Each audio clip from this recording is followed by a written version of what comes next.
നമ്മൾ ചിലപ്പോഴൊക്കെ ദൂരയാത്രകൾ ചെയ്യുന്നവരായിരിക്കാം, അല്ലെങ്കിൽ വിദേശങ്ങളിലൊക്കെ ജോലി ചെയ്യുന്നവരായിരിക്കാം.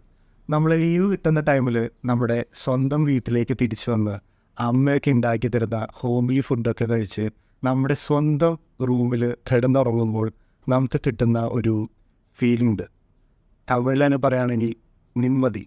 അതാണ് എനിക്ക് ഈ 3 മണിക്കൂർ സിനിമ തിയേറ്ററിലിരുന്ന് കണ്ടപ്പോൾ കിട്ടിയത്. Such A soulful movie. Mass masala നിറഞ്ഞ തമിഴ് ഫിലിം ഇൻഡസ്ട്രിയിൽ ഇടയ്ക്ക് മാത്രം വീണ് കിട്ടുന്നതാണ് ഇങ്ങനത്തെ സിനിമകൾ. അത് ഞാൻ മിസ്സാക്കാറില്ല. കുറച്ച് മൂവി റെഫറൻസ് പറയുകയാണെങ്കിൽ പയ്യനാറ് പത്മിനി, ദൈവ തിരുമകൾ, കാർത്തിയുടെ തന്നെ തോഴ, അതുപോലെ റീസെൻ്റ്ലി ഇറങ്ങിയ വാഴ. ഈ ഫിലിമെല്ലാം വിജയിച്ചത് അതിൻ്റെ മേക്കിംഗ് ക്വാളിറ്റി കൊണ്ടല്ല, ആ മൂവിയിലത്തെ ഇന്നസെൻസ് കൊണ്ടാണ്. അത്ര രസമാണ് ആ മൂവി കണ്ടിരിക്കാനായിട്ട്. അതുപോലെ അത് കണ്ടു കഴിയുമ്പോൾ നമ്മൾ പറയില്ലേ ആത്മാവുള്ള ചിത്രങ്ങൾ എന്നൊക്കെ, അതുപോലെയാണ് ഈ movie. Who am I and what's a purpose of my life എന്ന ഈ 2 ക്വസ്റ്റ്യൻ എൻ്റെ ഉള്ളിൽ നിന്ന് വീണ്ടും തിങ്ക് ചെയ്യിപ്പിക്കാൻ ഈ മൂവി ഹെൽപ്പ് ചെയ്തിട്ടുണ്ടെങ്കിൽ ഡെഫിനറ്റ്ലി ഈ മൂവി എനിക്ക് കണക്റ്റ് ആയിട്ടുണ്ട്. Written and directed by C Premkumar. C പ്രേംകുമാറിൻ്റെ ഫസ്റ്റ് ഡെബ്യൂ മൂവി എന്ന് പറയുന്നത് 96 ആണ്. 96 എന്ന് പറഞ്ഞ മൂവി നമുക്കറിയാം, നമ്മുടെ എല്ലാവരുടെയും ഉള്ളിൽ അത്രമാത്രം സ്ഥാനം പിടിച്ചിട്ടുള്ളൊരു മൂവിയാണ്. 96 എന്ന് പറഞ്ഞ മൂവിയിൽ ലവ് ആണ് കോർ സബ്ജക്റ്റ് എങ്കിൽ ഈ മെയ് അഴകൻ എന്ന് പറഞ്ഞ മൂവിയിൽ ഡിസ്കസ് ചെയ്യുന്നത് കോംപ്ലക്സിറ്റി ഓഫ് ഹ്യൂമൻ ഇമോഷൻസ് ആണ്. കാരണം എല്ലാ മനുഷ്യ മനസ്സുകളിലും അത്രയധികം ഇമോഷൻസ് ഉണ്ട്. അത് എല്ലാവരും പുറത്ത് കാണിക്കണമെന്നില്ല, കുറേ പേരൊക്കെ അത് മാസ്ക് ചെയ്യും. പക്ഷേ അത് വളരെ ഇന്നസെൻ്റ് ആയിട്ടുള്ള ഒരു ക്യാരക്ടറും അതെല്ലാം മാസ്ക് ചെയ്തിട്ടുള്ളൊരു ക്യാരക്ടറും തമ്മിലുള്ള ഒരു ക്ലെൻസിങ് പ്രോസസ്സാണ് ഈ movie. Performance wise Karthi as Meiyazhagan, അത് തന്നെയാണ് മൂവിയുടെ ടൈറ്റിലും. പിന്നെ അരവിന്ദ് സ്വാമി ആസ് അരുൾമൊഴിവർമ്മൻ.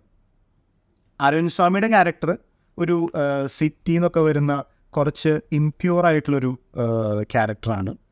കാർത്തിയുടെ എന്ന് പറഞ്ഞു കഴിഞ്ഞാൽ എനിക്ക് ഈ കാർത്തിയുടെ ഇങ്ങനത്തെ ടൈപ്പ് ഓഫ് ക്യാരക്ടേഴ്സ് ഭയങ്കര ഇഷ്ടമാണ്. നമ്മൾ പറയില്ലേ പക്കത്ത് വീട്ടു പയ്യൻ എന്നൊക്കെ പറഞ്ഞു പോലുള്ള ക്യാരക്ടേഴ്സ്, അത് നല്ല രസമായിട്ട് കാർത്തി ഇതിനു മുന്നും പല മൂവീസിലും ചെയ്യാറുള്ളതാണ്.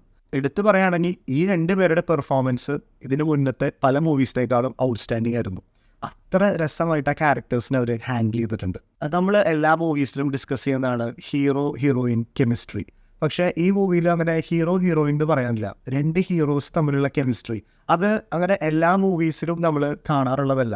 വളരെ അപൂർവമായിട്ടാണ് 2 ഹീറോസ് തമ്മിലുള്ള കെമിസ്ട്രി വർക്കൗട്ട് ആവുന്നതും ആ ഒരു മൂവിയെ അത് നല്ലൊരു രസമായിട്ട് ഫീൽ ചെയ്യിപ്പിക്കുന്നതും. അത് ഈ മൂവിയിൽ കാർത്തി ചെയ്യുന്ന റോളും അരവിന്ദ് സ്വാമി ചെയ്യുന്ന റോളും നല്ല രസമായിട്ട് ബ്ലെൻഡ് ചെയ്തിട്ടുണ്ട്. നല്ല കോംബോ ആയിരുന്നു അവർ 2 പേരുടെ. പിന്നെ പറയേണ്ടതാണ് മ്യൂസിക്. ഗോവിന്ദ് വസന്ത്. ഈ മൂവിയുടെ സോൾ എന്ന് പറയുന്നത് ഇദ്ദേഹത്തിൻ്റെ മ്യൂസിക്കാണ്. What A music! എന്ത് രസമായിട്ടാണ് ആ മ്യൂസിക് ചെയ്തിരിക്കുന്നത്. ഇതിൽ ആക്ച്വലി നമ്മുടെ ഉലകനായകൻ കമൽ ഹാസനെ കൊണ്ട് ഒരു പാട്ട് പാടിപ്പിച്ചിട്ടുണ്ട് ഗോവിന്ദ് വസന്ത്.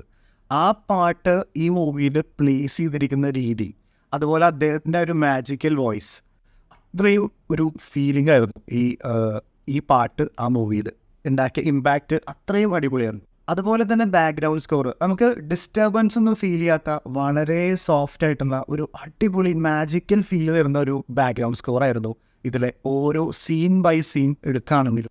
ഇപ്പോൾ ഒരു ഗിമ്മിക്ക് കാണിക്കാനായിട്ട് ആക്ഷൻ സീക്വൻസോ അതുപോലെ CGI ഒന്നും ചെയ്യാൻ ഈ മൂവിയിലില്ല.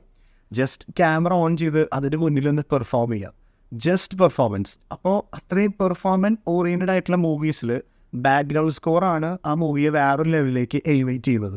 അപ്പോൾ അത് അടിപൊളിയായിട്ട് ഗോവിന്ദ് വസന്ത് ഈ മൂവിയിൽ ചെയ്തിട്ടുണ്ട്. നല്ല രസമായിട്ടുണ്ട് അതിലത്തെ സോങ്സും ബാക്ക്ഗ്രൗണ്ട് മ്യൂസിക്സും, എസ്പെഷ്യലി കമൽ ഹാസൻ സാറിൻ്റെ ആ ഒരു പാട്ടൊക്കെ നല്ല രസമായിട്ടുണ്ട്. സിനിമാറ്റോഗ്രഫി മഹേന്ദ്രൻ ജയരാജ്.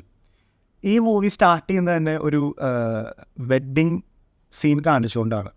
അപ്പോൾ ബാക്കി മൂവീസിലൊക്കെ വെഡ്ഡിങ് സീൻസ് വളരെ ബഹളം, ആകെ സൗണ്ട്, നോയ്സ് അങ്ങനെയൊക്കെ. ഇത് പക്ഷേ വളരെ ഇമ്പ്യൂരിറ്റി എന്നില്ലാതെ നല്ല സാധാരണ നമ്മുടെ വീടുകളിലൊക്കെ നടക്കുന്ന ഒരു വെഡ്ഡിങ് പോലെ എനിക്ക് ശരിക്കും ഫീൽ ചെയ്തിരുന്നു.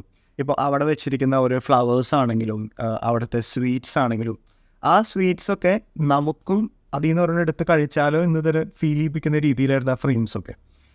ഇപ്പോൾ നമുക്ക് ഇപ്പോൾ വരുന്ന മൂവീസിലൊക്കെ കാണിക്കുന്ന CGI ആണെങ്കിലും അതൊന്നുമില്ലാതെ വളരെ ബ്യൂട്ടിഫുള്ളായി നാച്ചുറലായിട്ട് അത് ഷൂട്ട് ചെയ്ത് ഓരോ ഫ്രെയിമിലും അത് രസമായിട്ട് ചെയ്തിട്ടുണ്ട്. എസ്പെഷ്യലി എടുത്ത് പറയുന്നതാണ് ജല്ലിക്കെട്ടിലെ സീൻസൊക്കെ, ജല്ലിക്കെട്ടിൽ ആ കാളേനൊക്കെ ഷൂട്ട് ചെയ്തിരിക്കുന്നതും അത് ഫുൾ ഡാർക്ക്നെസ്സിൽ ആ ഒരു കാളേനെ ഷൂട്ട് ചെയ്ത് വെച്ചിട്ടൊക്കെ ഉണ്ട്. അതൊക്കെ നല്ല രസമുണ്ടായിരുന്നു കാണാനായിട്ട്. വേണമെങ്കിൽ അവർക്ക് ഒരു ലൈറ്റ് അപ്പ് ചെയ്ത് ആ ഒരു വിഷ്വല് കുറച്ചുകൂടി ബ്യൂട്ടിഫുൾ ആക്കായിരുന്നു. മേ ബി അതൊരു എൻവയോൺമെൻറ്റ് ഫ്രണ്ട്ലി ആയിട്ട് ചെയ്തതായിരിക്കാം കാരണം ഈ മൂവി, ബിക്കോസ് ആ ഒരു ലൈറ്റ് പോലും ആ ഒരു കാളയ്ക്കൊരു ഡിസ്റ്റർബൻസ് ആവരുത് എന്ന് ചിലപ്പോൾ ഈ മൂവി ഷൂട്ടിങ്ങിന് മുന്നൊക്കെ അങ്ങനെ ഒരു തീരെ പൊല്യൂഷൻ ഇല്ലാതെ എൻവയോൺമെൻറ്റ് ഫ്രണ്ട്ലി ആയിട്ടുള്ളൊരു മൂവി ഷൂട്ട് ചെയ്യണമെന്ന് മേ ബി അവർ തീരുമാനിച്ചിരിക്കാം. കാരണം ആ മൂവി കണ്ടപ്പോൾ എനിക്ക് അങ്ങനെ തോന്നി, ഒരുപാട് എൻവയോൺമെൻറ്റ് ഫ്രണ്ട്ലി ആയിട്ടുള്ള സീൻസും അതിൻ്റെ ബാക്ക് എൻഡിലും അതിനുള്ള ഹാർഡ് വർക്ക് അവർ നടത്തിയിട്ടുണ്ട്. സോ ആസ് എ ഹോൾ ഈ മൂവി ഒരുപാട് ക്വാളിറ്റീസും വാല്യൂസും ഒക്കെയുള്ള ഒരു സ്ലോ പേസിൽ കഥ പറഞ്ഞു പോകുന്ന 2-3 ക്യാരക്ടേഴ്സിനെ ഫോക്കസ് ചെയ്തിട്ടുള്ള ഒരു മൂവിയാണ്. ഈ ഒരു മൂവി ജോണർ ഇഷ്ടപ്പെടുന്ന ആൾക്കാരാണെങ്കിൽ നിങ്ങൾ ഡെഫിനറ്റായിട്ടും ഈ മൂവി തിയേറ്ററിൽ മിസ്സാക്കാതിരിക്കുക. ഈ മൂവിയുടെ റിവ്യൂ ഇഷ്ടപ്പെട്ടാൽ നിങ്ങൾ ലൈക്ക് ചെയ്യുക, എന്തെങ്കിലും പോരായ്മകളുണ്ടെങ്കിൽ കമൻറ്റ് ചെയ്യുക, സബ്സ്ക്രൈബ് ചെയ്യേണ്ട കാര്യം മറക്കാതിരിക്കുക. Thank you.